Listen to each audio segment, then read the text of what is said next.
L'heure est grave. L'heure est grave.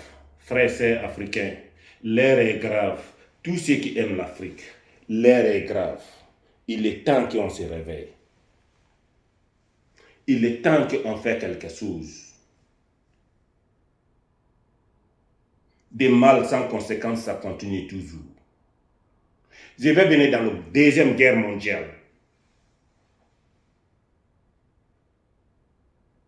Je viens dans la Deuxième Guerre mondiale contre l'Allemagne. Ils sont partis prendre nos parents en Afrique. Il y en a même, ils ne savent pas qu'est-ce que ça veut dire A ou B.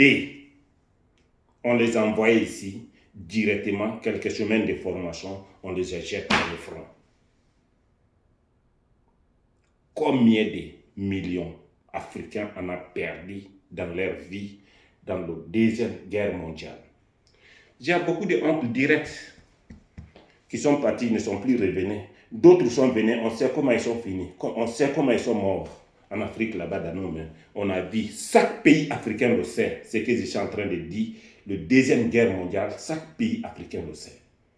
On ne demande plus maintenant la revendication de l'OTAN-colonie, comment ils ont violé nos grands-pères, nos grands-mamans, nos enfants. On ne parle pas de revendication de ça.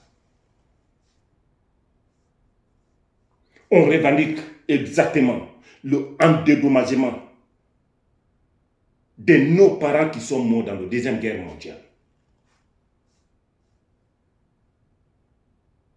Le mal est payé par le mal. L'Occident nous fouettait toujours par le mal. Nous, on doit commencer aussi encore le montrer. Chaque mal que vous allez commettre ici doit être payé. Si le droit humain existe,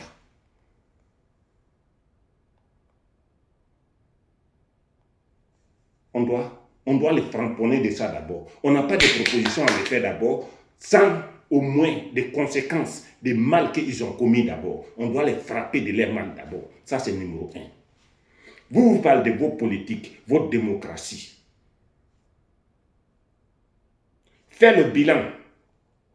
Je vous dis bien belle, faites le bilan. Votre démocratie, votre politique, combien de personnes a perdu leur vie dans la démocratie et dans votre politique? Bien manipulé, entouré, lâché le cul de guider. Combien de personnes en ont perdu leur vie en Afrique à cause de votre démocratie? Le monde entier le sait, mais personne ne parle. Regarde le coup d'État comme Mali. Ils ont fait coup d'État, il y a eu combien de morts? Presque rien. Presque rien. Regarde le coup d'État en Guinée. Ils ont fait coup d'État, il y a eu combien de personnes mortes? Aussi encore presque rien. Et Burkina Faso, tous ces coups d'État qu'ils ont fait, il y a eu combien de morts? Il a eu combien de morts?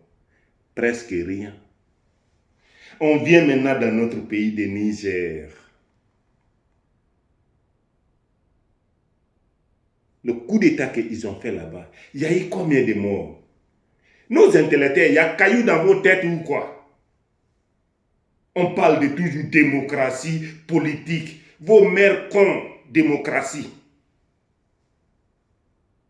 Vous ne pouvez pas faire bilan, vous ne pouvez pas calculer. Venez, nous les illettrés, on va vous aider à calculer et on va vous donner le calcul concret.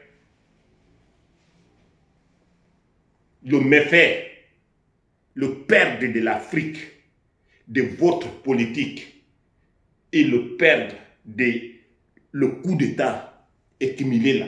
On va vous montrer quelle est la différence. Si vous êtes inconscient, on vous a mis à l'école pour aller seulement manger là-bas et puis continuer à lâcher le cul de colonie. Même si vous n'êtes pas une responsable africaine. Chaque intellectuel africain peut faire ses bilans. Faites vos bilans et mettez ça dans le commentaire. Je vais vous répondre. Je vais vous répondre. L'Afrique en a marre. L'Afrique en a ras-le-bol. Si tu vois que le CEDEAO est en train de dire mettez l'ancien président à sa place, parce qu'il est encore vivant. ennemi numéro un. Un bâtard comme ça, un chien comme ça, toutes ces sortes de siens doivent être évacués.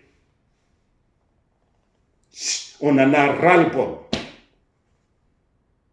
On en a ras-le-bol. C'est plus que débordé.